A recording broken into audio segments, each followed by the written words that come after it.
Pode ir? Agora, tô ouvindo direitinho? Uhum. Tá? Tá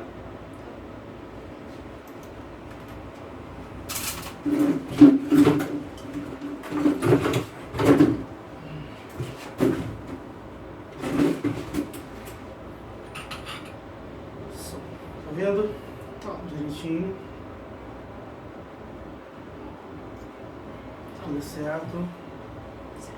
Então, 3, 2, 1, gravando. Boa noite. Estamos aqui no programa O Céu é o Limite, na web rádio Evangelizando Nações. Hoje com a entrevistada minha amiga Débora. Boa noite. Curta data. Vamos estar começando esse programa para dar início. A gente vai estar fazendo uma oração. A gente vai fazer uma oração e vamos começar com o programa, com as perguntas, as conversas, e Deus vai estar agindo. Amém? Oremos. Amantíssimo Deus, eterno Pai, Deus de graça e muita unção, nós agradecemos a Ti por tudo que tem se feito. Pedimos a Ti, Senhor, que nos guie, que a cada ouvinte, Senhor, do programa O Céu é o Limite, que eles possam receber da Tua paz, da Tua palavra, do Teu poder, Senhor, que eles possam receber de Ti tudo que Tu queres dar a eles, Senhor. Pedimos a Ti, toma a direção desses trabalhos, joga por terra todo o mal que não provém de Ti, perdoa os nossos pecados, pois somos indignos, Senhor, falhos e pecadores. Pedimos a Ti, Senhor, para que a Sua graça esteja sobre nós. Senhor, oramos e bendizemos o Seu nome, em nome e por amor de Jesus. Amém e graças a Deus. Amém. Estamos aqui com a nossa amiga Débora Souza. Ela é conhecida filha do nosso amigo Diácono Paulo Ramos,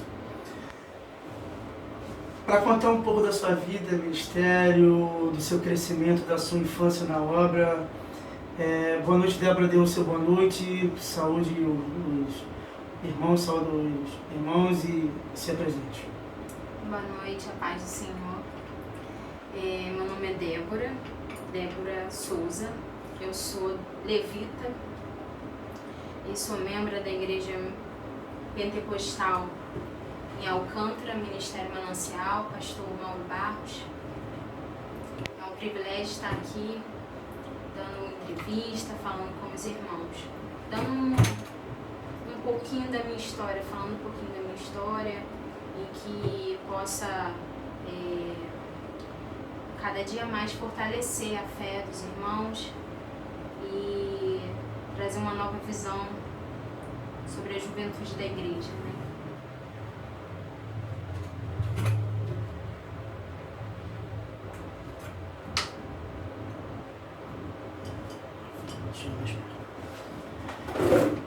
Então, assim, eu quero saber um pouco mais sobre você, como foi o início da sua vida ali, desde criança, no seu ministério, no ministério de louvor, cantando, louvando, ministrando. Como foi a sua infância, o início ali da sua infância no seu chamado ali? Você pode contar um pouquinho pra gente? Então, o meu ministério ele surgiu através do meu pai. Meu pai, nós fazíamos parte de uma congregação. Essa congregação era com poucas pessoas, então demandava de mais, para poder funcionar o ministério, mais pessoas fazendo diversas coisas. Então meu pai chegava mais cedo na igreja e me ensinava nos corinhos da Cassiane. Então foi assim que eu fui desenvolvendo. Ele chegando mais cedo, ensaiava comigo, ensinava como eu deveria receber a oportunidade. Isso eu tinha 3 anos de idade. E eu sempre fui uma criança que vivia na igreja, de segunda a segunda. Escola bíblica, que é algo fundamental. Os cultos de oração, consagração. Então, minha vida estava na igreja. Eu nasci praticamente na igreja. E essa questão de você ensinar a criança o caminho que deve andar para que quando ele estiver adulto não se desvie, ela é muito pertinente nas ações. Não é somente você falar para o seu filho ou para a sua filha ler a Bíblia ou cantar, mas o dia a dia vai determinar o exemplo que ele segue. Os meus pais, eles sempre foram envolvidos com a obra. Meu pai e minha mãe sempre louvaram o Senhor. Muitas das vezes eu lembro que minha mãe orava 1 hora, 2 horas, 3 horas, e naquela época a igreja ainda existia o véu, e eu, uma criança imperativa, subia em cima da minha mãe, brincava com ela por causa do véu, e foram coisas que marcaram minha infância. E infelizmente muitas crianças hoje não estão tendo esse privilégio de ter a escolinha bíblica, de ter uma linguagem voltada para elas. E não é só simplesmente algo para tirar a criança da igreja, não, no momento de pregação, mas sim também você ter um ministério voltado para as crianças. Pode continuar falando. E foi muito interessante isso, né? Que eu falo muito sobre isso, que a criança ela precisa de uma linguagem para ela.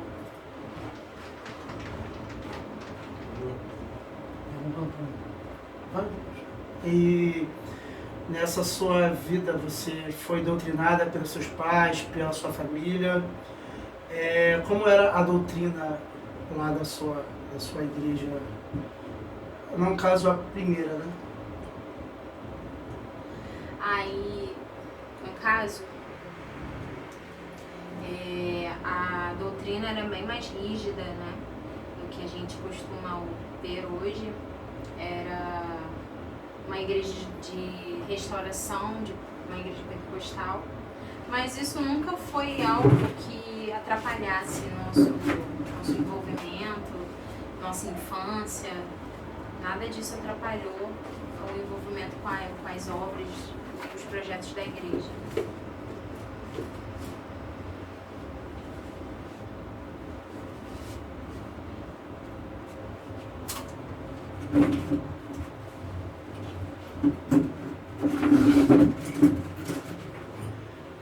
E você teve uma vivência, então você teve um início, né? E nesse seu início, o que você aprendeu, o que você começou a aprender no seu ministério? O ministério ele começa não no culto, mas no seu devocional, nos seus momentos de oração em casa, na sua leitura diária, porque é isso que nos fortalece. Quando ninguém vê, quem é você quando ninguém vê, quando o pastor não vê, quando você não está num ambiente de igreja, é isso que vai determinar a sua intimidade com Deus. Que bom. E você foi crescendo, foi aprendendo, foi conhecendo pessoas, foi conhecendo a sua doutrina, foi conhecendo ali o que você vivia. E naquele momento ali, o que você pensava dali em diante, enquanto você foi crescendo, o que você pensava de plano, de obra, de ministério, o que você pensava ali nessa época? Então, eu já me envolvi em alguns projetos de evangelismo, de louvor na igreja, de ar livre. Antigamente a gente fazia muito ar livre. Mas assim, eu nunca me planejei em nada. Na verdade, as coisas foram acontecendo, eu fui sentindo de Deus se era para ser ou não, e fui ajudando tanto minha denominação quanto outras igrejas, outros ministérios.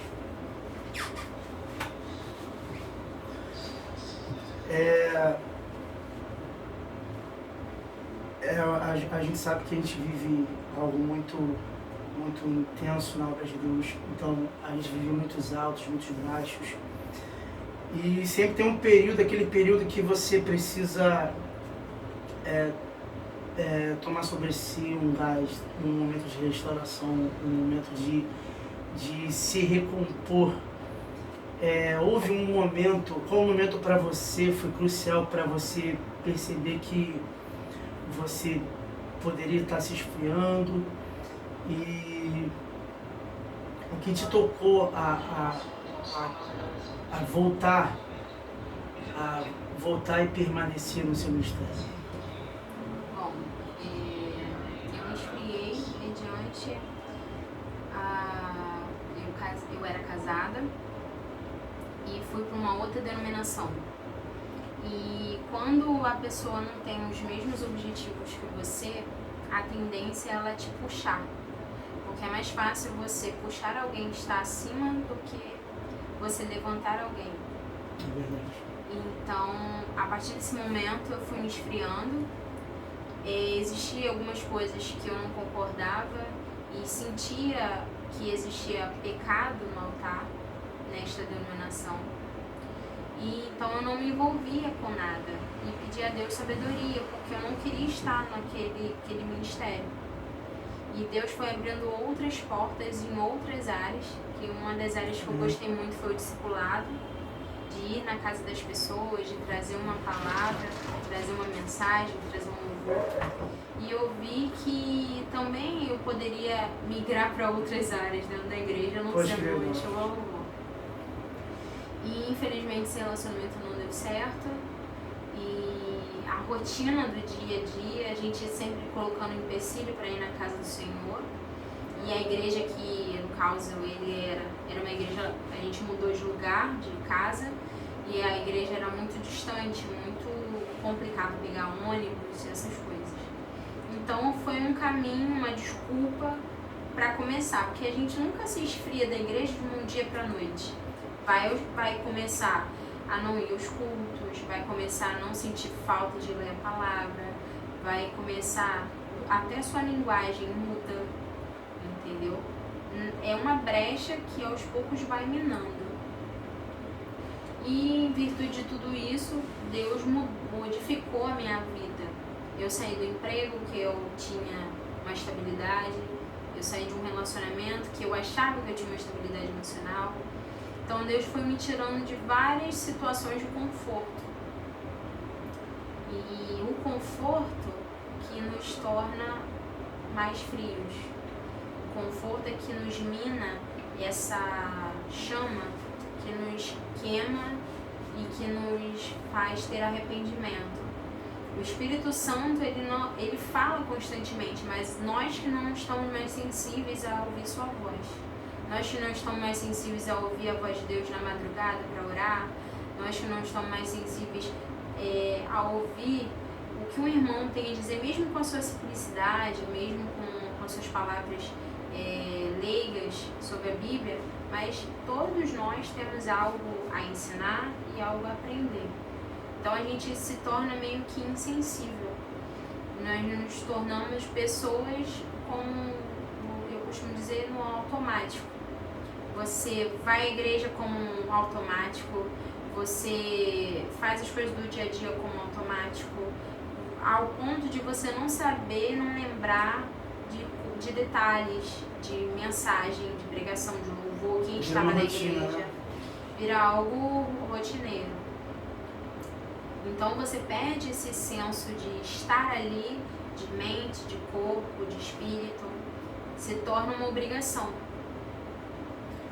A gente vê que tudo que se torna rotina sai da experiência de ciência de prova viva com Deus. Porque a obra ela é algo que ela te leva a momentos que você nunca viveu.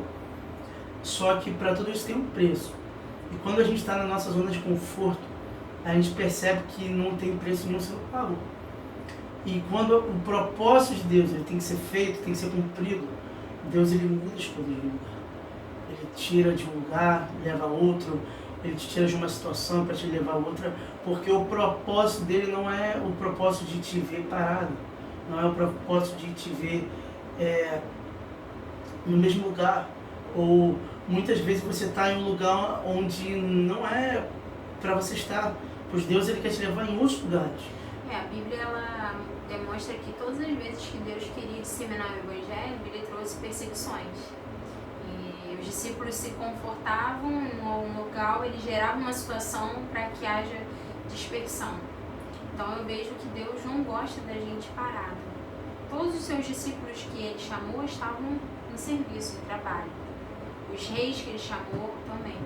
O rei Davi estava trabalhando, os discípulos estavam trabalhando, pescando peixe, outros trabalhando em outros ofícios. Então Deus nunca gosta de algo parado. Sempre Cristo é movimento, né? E a gente fica numa rotina que nós nos tornamos confortáveis em tais situações, em tal emprego, achando que aquilo é estável. Mas quem nos estabiliza, quem nos traz o equilíbrio é Deus. E a gente tem uma leve engano de que nós temos poder sobre as nossas vidas, que nós temos como decidir as coisas de nossas vidas. E Deus quer um envolvimento ao ponto de nós dependermos do amanhã a Ele, descansar em Deus. Isso é muito forte quando diz que Deus nos dá as coisas quando dormimos. Então aquilo que é pertinente a cada dia, igual o maná, Deus dava cada porção cada dia, porque Deus queria que eles estivessem independentes dele, a cada dia. Quando nós temos fartura, nós acabamos confortáveis. Então isso acaba o quê? A dependência, eu não preciso mais de Deus, eu estou bem. Ou então também só lembra de Deus nas dificuldades, como se Deus fosse um fast food, algo só para benefício momentâneo. E o propósito de Deus não é te deixar rico, ou te fazer uma pessoa famosa, ou gerar status, você ter várias pessoas te idolatrando. Aquele irmão é o irmão da revelação, aquele irmão tem um louvor bonito. Para isso, Deus não se importa com isso. Deus se importa com o nosso coração, com aquilo que nós queremos fazer pela sua obra. A intenção, né? Sim, a intenção.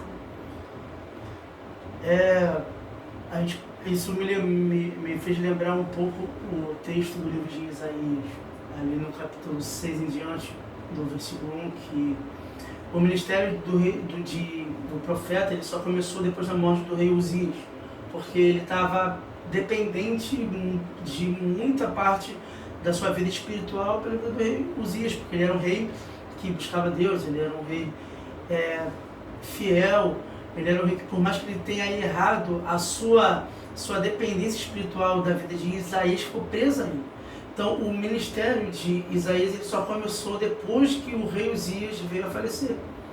Então, uma coisa na nossa vida que a gente percebe que a gente vai perdendo, abre aspas, a gente vai passando, a gente vai vivendo, a gente vai mudando, a gente percebe que algumas coisas vão ser tiradas, mas para que outras coisas fossem colocadas na nossa vida. O propósito de Deus, ele vem atrelado à permissão. Deus te permite você viver em um período, um momento, algo que ele já sabe que vai acontecer depois. Então ele te permite aquele período. Ele permite o período de você viver, cair em desilusões, cair em problemas, mas da parte da permissão ele te leva ao propósito. É da onde ele faz que ele te tira da permissão e faz a sua vida ser vivida em propósito. Quando os propósitos de Deus eles são cumpridos, os milagres eles acontecem por consequência. Você vive o propósito de Deus e as portas se abrem, os milagres acontecem, as coisas boas começam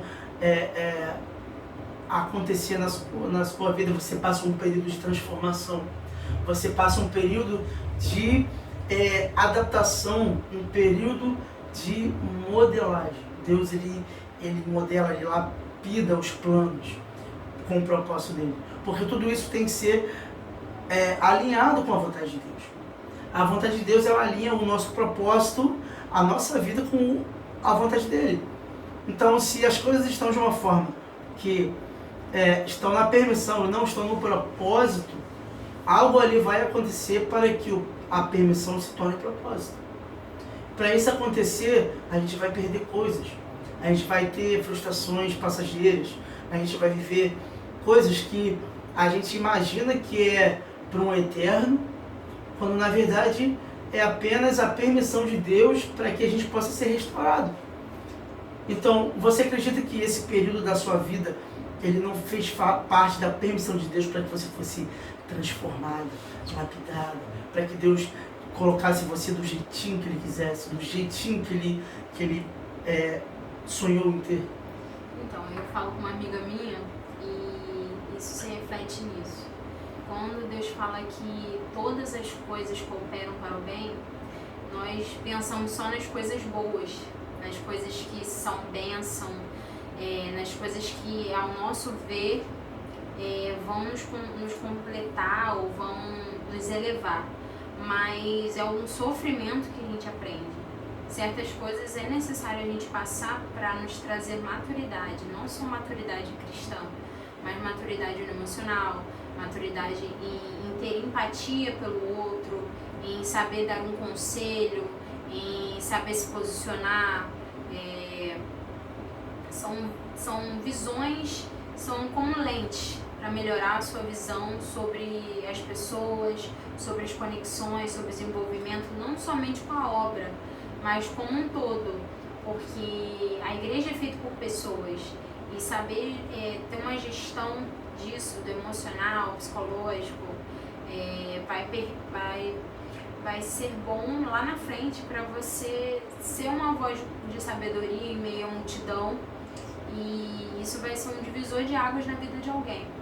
Então eu vejo como uma experiência também, porque qual pai deseja que o filho passe por certas coisas? Nenhum. Mas às vezes é necessário para que ele cresça, não mediante a experiência do pai, mas as suas próprias experiências com Deus, com seus familiares, com seus amigos, aquelas pessoas que você pensa conhecer.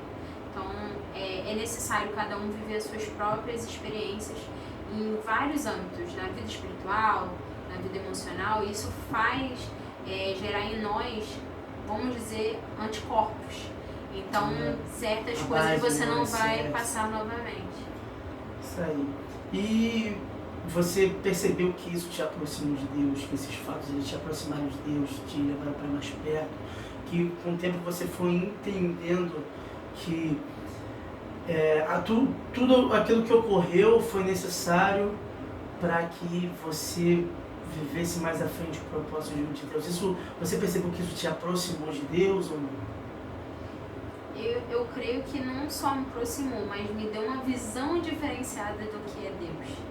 Do que é o meu relacionamento com Deus, não do que os meus pais falavam, não do que a professora de escolinha falava, mas o Deus que eu convivo, o Deus que se apresenta a mim, o Deus que não somente pelas palavras, não somente pelas experiências dos outros, mas pela minha própria experiência. Até porque a gente percebe que com o tempo que a gente é doutrinado, ensinado pelos pais, a gente aprende algumas coisas. A gente aprende que o Deus que a minha mãe serve, ele condena o homem a se tatuar. O Deus que a minha mãe serve condena o homem a usar bermuda. Vamos dar só um exemplo. Só exemplos, tá? Nada muito radical. Mas assim, a gente aprende um pouco de usos e costumes por causa dessa doutrina que a gente foi ensinado, não por mal, mas para te ajudar, te dar um guia. E só com o tempo, como você disse, com a maturidade, que você vai percebendo o Deus que você serve. Você vai percebendo com a sensibilidade o Deus que você adora, o Deus que... Por que você está naquele momento ali adorando a Deus? Por que você prefere estar na presença? Por que você prefere aquela presença? Por que você prefere a obra de Deus? Por que você prefere viver o que Deus planeja, o que Deus almeja no centro da sua vontade, do que apenas aquela liturgia, aqueles velhos usos e costumes, você começa a entender um pouco mais do que Deus quer para a sua vida. E quanto ao seu futuro, o que você pensa, como você tem, qual é o ponto de vista que você tem pensado no seu hoje, para o seu amanhã, o que você tem pensado mediante as obras de Deus? Então, eu tinha orado a Deus há muito tempo, pedindo a Deus para que eu estivesse junto com jovens que quisessem fazer sua obra, independente de denominação, porque eu acho que muitas das vezes a denominação, as pessoas acabam fazendo grupos, tribos, divisões no meio da igreja. E a realidade é que no céu não vai ter denominação, vai ter pessoas, crentes, evangélicos, irmãos de todas as línguas, raças, de todo mundo. Então o meu desejo que arde é fazer a obra do Senhor, independente se é a igreja rica, se é a igreja pobre, se a igreja tem estrutura. Porque eu vim de uma igreja sem estrutura, eu vim de uma igreja que a gente não tinha instrumento. O instrumento que tinha era pandeiro. Então, assim, eu vim de um berço que não tinha nada, que para muitos a igreja era, essa igreja vai continuar aí e vai ficar desse jeito. E eu vi o crescimento e o desenvolvimento dela. Eu tinha 5 anos quando ela inaugurou no bairro onde eu moro. Então, a minha família, a história da minha família tem a ver com essa denominação. E eu tive a oportunidade de ser pastoreada por homens fiéis à palavra, independente de dinheiro. Muitas das vezes a gente não tinha condições, mas eles falavam: você tem fé? Você tem fé para orar? E Deus mandava, Deus mandava pessoas que muitas das vezes nem eram evangélicas. Olha, senti de ajudar com valor. A gente, numa igreja que era da mesma denominação, mas a gente foi ajudar no Ministério de Louvor, era em outra localidade. Deus abençoou de tal forma que eles ganharam uma bateria. Caramba, que benção. Entendeu? Então, Deus só quer a nossa dependência, porque Ele trará o recurso. Entendeu? E muitas das vezes é aquele irmãozinho numa igreja humilde que traz o perfeito louvor, que não sabe nota, não sabe nada de técnica vocal. E na outra igreja, tá um show com vários instrumentos. E Deus não está se agradando. Então, o entendimento de que as coisas têm que ser de tal forma, não é dessa forma que Deus quer. Ele prefere que você esteja com o coração voluntário a fazer a sua obra. Isso me lembrou muito aquele período ali que Davi ele foi levar a Arca da Aliança e ele construiu ali os carros ali com os bois e Uzá foi guiá-los e foi fulminado. Tudo isso por uma desobediência, pois o que Deus tinha ordenado a eles era que os levitas carregassem a Arca da Aliança nos ombros. Era muito mais confortável botar a arca com os bois, porque ia andar mais rápido, do que cumprir aquilo que Deus falou, porque tudo que Deus fala tem um objetivo. Na nossa cabeça, é simples, mas tudo tem um objetivo que muitas das vezes nós não alcançamos na hora. Tem um amigo do meu pai que ele escreveu no carro dele, e eu achei isso fenomenal. Diz assim: Deus faz hoje, você entende amanhã. Ou seja, muitas das vezes nós não entendemos naquele momento, mas é necessária a nossa obediência. E através dessa obediência, Deus pode nos livrar de situações, Deus pode nos abençoar, mas é aquilo, você está disposto a obedecer? A renunciar? Porque o Evangelho não é simplesmente um mar de rosas. Não é aquele sabor de mel que a gente escuta nas canções. É algo que a gente percebe que, por uma desobediência, algo que Deus não mandou fazer, acabou se tendo um ar de idolatria. Isso tem acontecido muitas vezes nas igrejas. As igrejas, elas têm se tornado não adoradoras, mas idólatras. Elas idolatram seus líderes, elas idolatram as pessoas que estão na direção, elas idolatram. Não é questão de respeito, de temor, mas já passa além um pouco desse tal limite. Acaba virando uma idolatria. Então, isso que eles fizeram ali foi uma idolatria. Eles construíram algo em função a uma ordem errada do rei Davi. E nessa vida ministerial na igreja, a gente tem essas questões da idolatria, não só da idolatria, mas todo lugar onde tem pessoas, vai haver decepções, vai haver discussões, não necessariamente briga, mas desavença de opinião. E nós precisamos estar maduros para entender isso. Porque essa questão da idolatria, meu pastor é um santo, não sei o quê, mas ele é falho. Aí o que acontece? Por não estar com o coração voltado a Deus e entender que o pastor, os diáconos, qualquer cargo ministerial ou qualquer pessoa dentro da igreja é falho, nós miramos na pessoa, ao invés do Deus da pessoa, entende? Então muitas pessoas às vezes saem da igreja ou se afasta mediante as situações e esquece que independente disso, Deus não falhou e ele continua sendo o mesmo. Acontecem situações, acontecem, mas quando seu carro acaba a gasolina, você faz o quê? Abastece? Então, é dessa forma que nós precisamos estar. Quando nós nos sentimos frios, quando nós nos sentimos desanimados, quando a gente tem situações de desavença dentro da igreja, não é para ser afastado da igreja, nem da comunhão com os irmãos, nem do próprio Deus. Você tem que se abastecer, se renovar, se recarregar. Então, é nessas pequenas coisas que o inimigo entra e a gente acaba dando legalidade através dessas pequenas coisas. Ele não precisa de um arrombo, ele precisa de uma brecha. Verdade. Enquanto você dissertava aí, enquanto você falava, eu fiquei pensando algumas coisas que hoje pouco é se falando sobre o som ministerial. Hoje pouco é falado sobre